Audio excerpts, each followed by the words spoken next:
அதிசயங்கள் செய்கிறவர் நம் அருகில் இருக்கிறார். அற்புதங்கள் செய்கிறவர் என்றும் நமக்குள் வசிக்கிறார். மார்க்கு 2ஆம் அதிகாரத்திலே 3வது வசனம்.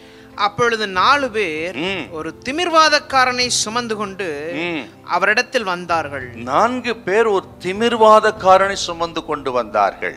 இப்படி இந்த 4 பேர் சுமந்து கொண்டு வந்த படுக்கையில கிடந்த மனிதன் யாருன்னு கேட்டீங்கன்னா, வியாதியுள்ள மனிதன். அந்த வியாதிக்கு பெயர் திமிர்வாதம் என்று சொல்லப்பட்டிருக்கிறது. இது ஒரு கொடிய வியாதி என்று வேதத்துல பார்க்கிறோம். ஆக இந்த கொடிய வியாதிக்கு என்ன காரணம்னு ஆண்டவர் இயேசு சொல்றாரு பாருங்க. மார்க் 2:5, உன் பாவங்கள் உனக்கு மன்னிக்கப்பட்டது என்று சொன்னால், இந்த கொடிய வியாதிக்கு என்ன காரணம்னு கேட்டா, இவனது பாவம் என்று இயேசு இங்கே குறிப்பிடுகிறார். இவன் எப்படியோ தேவனுக்கு கீழ்ப்படியாதவனாய், தேவனுக்கு கோபமூட்டுகிறவனாய் அவன் இருந்தபடினால பாவத்துக்கு இடம் கொடுத்தான். அதன் விளைவாக இந்த கொடிய வியாதி இவனை பாதித்து இருக்கிறது. இப்பொழுது ஆண்டவர் சொல்கிறார் பாருங்கள், உன் பாவங்கள் மன்னிக்கப்பட்டது என்று சொன்னார் பாருங்கள். இவனை பார்த்த உடனே ஆண்டவர் இயேசு, மகனே சுகம் பெறுவாயாக, வேதனை நீங்க சுகமாய் இருப்பாயாக என்று ஆண்டவர் சொல்லிவிடவில்லை.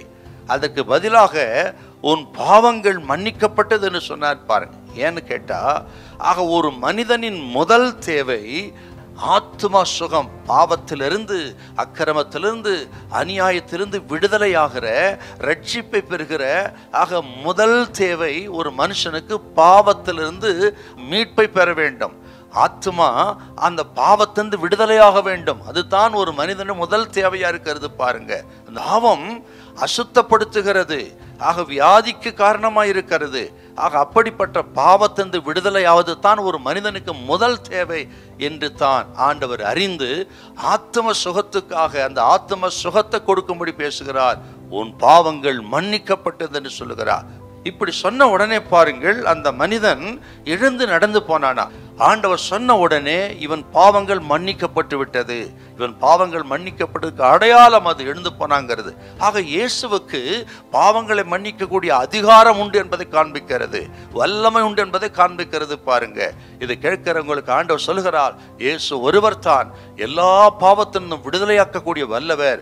அவர் ரத்தம் மட்டும்தான் எந்த மனுஷனையும் பாவத்தின் விடுதலையாக்கி பரிசுத்தப்படுத்தி நீதிமானாக்கக்கூடிய வல்லமை இயேசுவின் ரத்தத்துக்கு மட்டும்தான் உண்டு. இதை கேட்கிற கர்த்தருடைய பிள்ளைகள் யாரா இருந்தாலும் சரி, இப்பொழுது உங்களை தாழ்த்தி உங்கள் பாவங்களுக்கு அக்கிரமங்களுக்காக தேவனுக்கு ஒப்புக் கொடுங்க. முதல் ஆத்ம சுகத்தை பெற்றுக்கொள்ளுங்க, ரட்சிப்பை பெற்றுக்கொள்ளுங்க. சரீர சுகம் தானாய் கர்த்தர் உங்களுக்கு தருவார். தேவன் உங்களை ஆசீர்வதிப்பார். ஹல்லேலூயா, ஹல்லேலூயா.